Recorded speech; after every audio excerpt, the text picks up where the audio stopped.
नमस्कार, आपण पाहत आहात पुणे लाईव्ह न्यूज. पाहुयात आज दिवसभरातील ठळक घडामोडी. गतिरोधकावरून जाताना गाडीवरील नियंत्रण सुटल्यानं 53 वर्षीय नागरिकाचा मृत्यू झाला आहे. हा अपघात आंबेठाण या ठिकाणी बुधवारी घडला आहे. दिलीप गेणूभाऊ कदम वयवर्ष 53 राहणार वासुले यांचा या अपघातात मृत्यू झालाय. या प्रकरणी ऋषिकेश शिवाजी बोंबले वयवर्ष 24 यांनी महाळुंगे एमआयडीसी पोलीस ठाण्यामध्ये फिर्याद दिली आहे. तर महाळुंगे एमआयडीसी पोलिसांनी याबाबत गुन्हा दाखल केला आहे. भाजपचे अतुल देशमुख यांनी तुतारी हाती घेतल्यानंतर खेड विधानसभेला इच्छुक असलेल्या महाविकास आघाडीतील विशेषतः उद्धव ठाकरे यांच्या सेनेचे कार्यकर्ते नाराज असल्याच्या बातम्या समोर आल्या आहेत. विधानसभेच्या जागेवर देशमुख दावा सांगतील, त्यामुळे शिवसेनेच्या गोटात मात्र खळबळ उडाली असल्याची चर्चा आहे. प्रत्यक्षात सेनेचे कार्यकर्ते कोल्हे यांच्या प्रचारात सक्रिय असल्याचं देखील सांगितलं जात आहे. खेड तालुक्यात शिवसेनेची ताकद मोठी आहे. महाविकास आघाडीच्या जागा वाटपात खेड आळंदी विधानसभा मतदारसंघाची जागा शिवसेनेच्या वाटेला मिळावे यासाठी काही कार्यकर्ते आपल्या वरिष्ठ नेत्यांशी विचार विनिमय करून शब्द द्यावा यासाठी ते प्रयत्नशील आहेत. कोल्हे यांचा दौरा रद्द करण्यात आल्याने उलटसुलट चर्चा खेड तालुका आणि शिरूर लोकसभा मतदारसंघात सध्या सुरू आहे.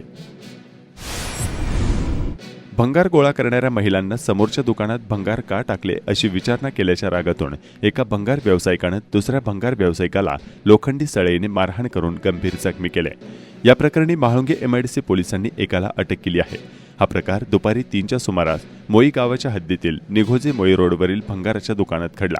याबाबत मारूफ मकबूल खान वयवर्ष 29 राहणार मोई तालुका खेड याने महाळुंगे एमआयडीसी पोलीस ठाण्यात फिर्याद दिली आहे. यावरून श्रीराम यादव राहणार मोई चिखली रोड मोई तालुका खेड याच्यावर गुन्हा दाखल करून अटक करण्यात आली आहे. शिरूर लोकसभा मतदारसंघात कोण जिंकू शकतं असा प्रश्न आज आपण पुणे लाईव्हच्या दर्शकांना विचारला होता. त्यावर अवघ्या 14 तासात 3200 दर्शकांनी मते नोंदवली. त्यात महायुतीचे उमेदवार शिवाजीराव आढळराव पाटील यांचा विजय होईल असे 18% दर्शकांना वाटते, तर महाविकास आघाडीचे उमेदवार डॉक्टर अमोल कोल्हे यांचा विजय होईल असे 76% दर्शकांना वाटते. 6% दर्शकांनी सांगता येणार नाही असे मत नोंदवले आहे. काही दर्शकांनी अशा जळजळीत प्रतिक्रिया देखील नोंदवल्या आहेत.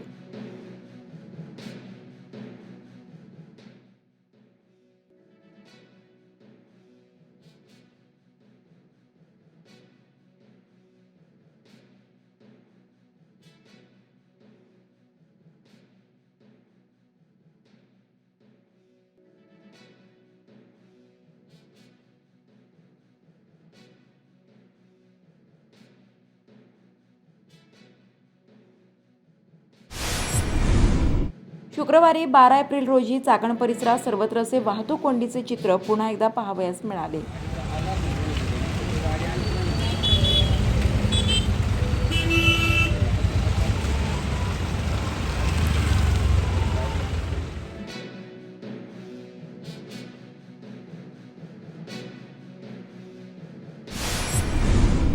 शिरूर लोकसभा मतदारसंघात प्रचाराची धूम सुरू आहे.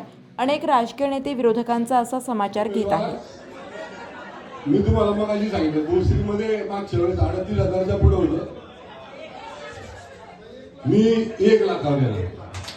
तर तुम्हाला एवढी खात्री निमित्ताने जास्त बोलत नाही, कारण मला थोडस आपण नंतर एकदा चहा प्यायला बसलो, आपण चांगली चर्चा करू. आणि तुम्हाला माहिती, मी एकदा मन मोकळेपणे बोलायला लागलो, तुमचा सगळ्यांचा ट्रेस घेऊन झाला का नाही? चेहरे फ्रेश झाले. म्हणजे उमेदवार येण्याच्या अगोदर चेहरा फ्रेश झाला तर उमेदवार पण फ्रेश आणि आपण पण फ्रेश, सगळं फ्रेश झालं आपण. त्यामुळं मनातलं काही आता जिथं मनात आहे तिथंच गाडून टाकायचं, अजिबात जाणकारायचं.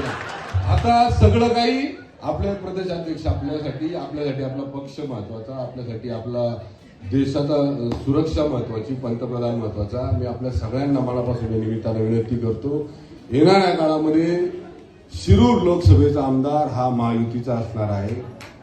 खासदार आमदार पण ह्याच्यात राहील ना दादा, बरोबर ना दादा? युतीचाच आमदार राहील.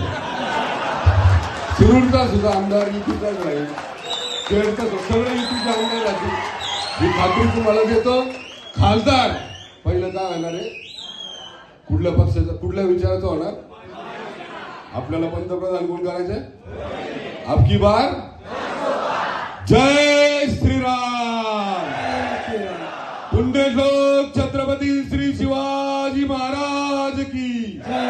धर्मवीर छत्रपती श्री संभाजी महाराज की जय, भारत माता की जय, हिंदू धर्म की। आता आपले प्रदेशाध्यक्ष बोलतील। अवघ्या 15 दिवसात जुन्नर तालुक्यात बिबट्याच्या हल्ल्याची ही दुसरी गंभीर घटना आहे। लहान सहान घटना तर होतच राहत आहेत, त्यामुळं केवळ सत्तेच्या मागे लागलेल्या महायुतीच्या सरकारनं आता जागं व्हावं आणि बिबट प्रजनन नियंत्रणाच्या प्रस्तावासंदर्भात नेमकं काय होतं आणि त्याचबरोबर दिवसा 3 फेज लाईटचा विषय असेल, राज्य आपत्ती घोषित करण्याचा विषय असेल, याविषयी तातडीनं पावलं उचलावीत अशी माझी पुन्हा कळकळीची विनंती आहे। कारण सातत्यानं बिबट्याच्या दहशतीमध्ये जुन्नर वन विभागाचा भाग म्हणजे जुन्नर, आंबेगाव, खेड, शिरूर हे 4ही तालुके वावरतात। अवघ्या 15 दिवसात अशा जर 2 गंभीर घटना घडत असतील तर खरोखर सरकारनं जागं होण्याची वेळ आहे अशी माझं स्पष्ट म्हणणं आहे। श्री क्षेत्र गुळाणी येथील श्री सटवाजी बाबा शिक्षण प्रसारक मंडळ संचलित कैलासवासी बाबूराव गेणूजी पिंगळे पाटील विद्यालयासाठी चाकण येथील हिताची अँटेस्मोफाय प्रायव्हेट लिमिटेड कंपनीच्या वतीनं 2 RCC खोल्या बांधून दिल्या आहेत। याचे उद्घाटन कंपनीच्या वतीने करण्यात आले। आळंदी श्रीराम जन्मोत्सवास भाविकांनी गर्दी केली। संगीत, नृत्य, भजन, नारदीय कीर्तन, श्रावण पर्वणी या कार्यक्रमांचे यावेळी आयोजन करण्यात आलं आहे। चाकणमध्ये वाहतूक पोलिसांकडून खूप मोठ्या प्रमाणावर कारवाया सुरू आहेत। वाहतूक नियम मोडणारे सर्वजण कारवाईच्या कात्रीत घेतले जात असल्याचं पोलीस अधिकारी सांगत आहेत। पिंपरी चिंचवड पोलीस आयुक्तालयातील मान्य वरिष्ठांच्या आदेशान्वये ही जी लहान पोरं असतात 18 वयाच्या आतील, ही मुलं मोठ्या प्रमाणात बाईक्स ही चालवत असतात, त्यामुळे ॲक्सिडंट इतर प्रमाण वाढलेले आहे। ते कुठेतरी आपल्याला कमी करायचे, त्या अनुषंगाने वरिष्ठांच्या आदेशान्वये सदर बाईक्सवर जे अंडर 18 अंडर एज आहेत त्यांच्यावर ही गेली 7 दिवस झाली कारवाई सुरू आहे। विविध ठिकाणी आम्ही कारवाई करत आहोत। मागच्या दिवशी आम्ही मागच्या चौकात महात्मा फुले चौकात केली होती, त्यानंतर आंबेठाण चौकात केली होती। याप्रमाणे वेगवेगळ्या चौकात वेगवेगळ्या ठिकाणी कारवाई सुरू आहे वरिष्ठांच्या आदेशाने।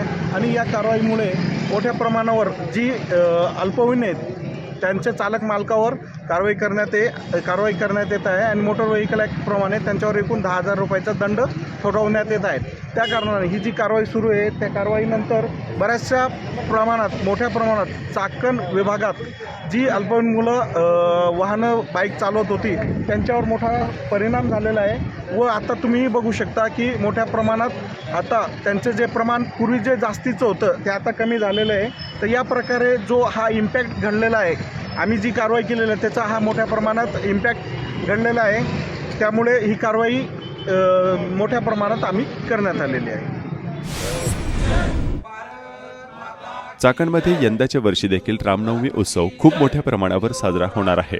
चाकणमधील कार्यकर्त्यांनी याबाबतची माहिती दिली। जय श्रीराम।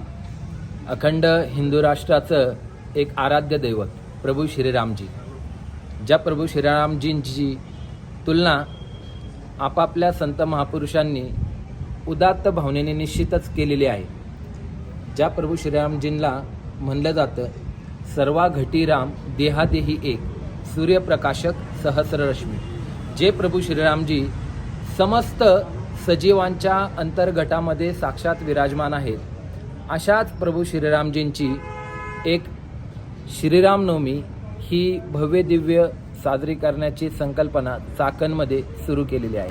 आणि चाकणमध्ये या प्रभू श्रीरामजींचा सोहळा भव्य दिव्य स्तरावर साजरा होत असताना येत्या 17 एप्रिलला म्हणजेच बुधवारी सायंकाळी 4 वाजता SP स्टँडमधून आपण या मिरवणुकीची सुरुवात करणार आहोत। तरी सर्व चाकण पंचक्रोशी वासियांना विनंती की मोठ्या संख्येने या सोहळ्यामध्ये सहभागी होऊन या कार्यक्रमाला भव्य दिव्य स्वरूप प्राप्त व्हावे अशी विनंती। जय श्रीराम। मागच्या वर्षी अंदाजे आपले 12 ते 15 हजार भाविकांनी या कार्यक्रमात उपस्थिती दाखवली होती। निश्चित यावर्षी 25 ते 30 हजार आम्हाला अपेक्षित आहेत भाविक येण्याची शक्यता आहे। या कार्यक्रमाची सुरुवात चाकणच्या SP स्टँडमधून होणार असून ठीक 4 वाजता ही शोभायात्रा सुरू होईल। त्यानंतर नगर परिषद, महात्मा फुले चौक, हायस्कूल शाळा, तेथून बाजारपेठ, शनी मंदिर, दत्त मंदिर व खंडोबा मंदिर या ठिकाणापर्यंत आपली ही मिरवणूक असणार आहे. खंडोबा मंदिर, खंडोबा माळ या ठिकाणी महाप्रसादाने या कार्यक्रमाची सांगता होणार आहे. सर्वांनी महाप्रसाद घेऊनच या कार्यक्रमातून प्रस्थान करायचं आहे. मोई तालुका खेड येथील ज्येष्ठ नागरिक विविध कार्यकारी सहकारी सोसायटीचे संचालक कैलासवासी चिंतामण गंगाराम रोकडे वयवर्षी 86 यांचे निधन झाले. मोई ग्रामपंचायतीच्या सरपंच शिलाताई संतोष रोकडे यांचे ते सासरे होत. सामाजिक कार्यकर्ते संतोष रोकडे यांचे ते वडील होत. त्यांचे पुण्यानुमोदन रविवारी दिनांक 14 एप्रिल रोजी मोई तालुका खेड, जिल्हा पुणे या ठिकाणी होणार आहे.